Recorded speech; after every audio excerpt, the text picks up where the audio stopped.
আপনি কোথায় বসে আছেন ওইখানে আপনাকে শ্যুট করা সম্ভব। প্রযুক্তি এমন জায়গায় নিয়ে গেছে তারা। আপনি মুসলিম কান্ট্রিগুলোর অবস্থা দেখেন। আমরা বাংলার জমিনে দিন কায়েমের কথা বলছি, বাংলার জমিনের ল্যাকিংসগুলো আপনি ফাইন্ড আউট করেন।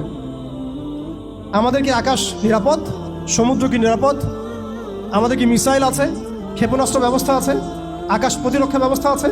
আমাদের কি এরকম প্রযুক্তি আছে? আমাদের কি ইমানদার এমন মিলিটারি বাহিনী আছে কিনা? অনেক বিষয় আছে যেগুলো নিয়ে আমাদেরকে ভাবতে হবে। নাই, এটা হতাশার কোনো কারণ না। এবং আমাদের সব কিছুই লাগবে, জরুরিও না, এটাও মাথা দিচ্ছি। নাই, অনেক কিছুই নাই, এটা হতাশার কোনো ব্যাপার না। এবং অনেক কিছু যে নাই, এটা আমাদের ভীরুতারও কোনো সুযোগ এখানে রাখার দরকার নাই। নাই, ঠিক আছে, যতটা সম্ভব আমরা অর্জন করার চেষ্টা করবো ইনশাল্লাহ। কিন্তু যদি নাও হয় 100%, তবুও আমাদের ভয় পাওয়ার কোনো কারণ নাই। কারণ আমাদের সাহায্য আসবে আল্লাহর পক্ষ থেকে।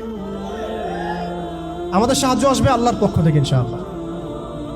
এবং আপনারা এই আয়াতটা জানেন যে কাম মিন ফিআতিন কালিলাতিন গালাবাত ফিআতান কাসীরাতান বিইذنিল্লাহ। কত ক্ষুদ্র ক্ষুদ্র দল এই পৃথিবী থেকে চলে গেছে, যারা বড় বড় দলের উপর বিজয় লাভ করেছিল আল্লাহর সাহায্য। অতএব এটা আমি বলছি যাতে আমরা একটা যুগের সাথে তাল মেলাতে পারি, অন্ততপক্ষে কিছু প্রস্তুতি আমাদের থাকা তো দরকার।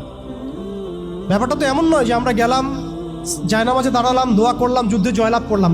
এভাবে কিন্তু যুদ্ধ জয় হয় নাই।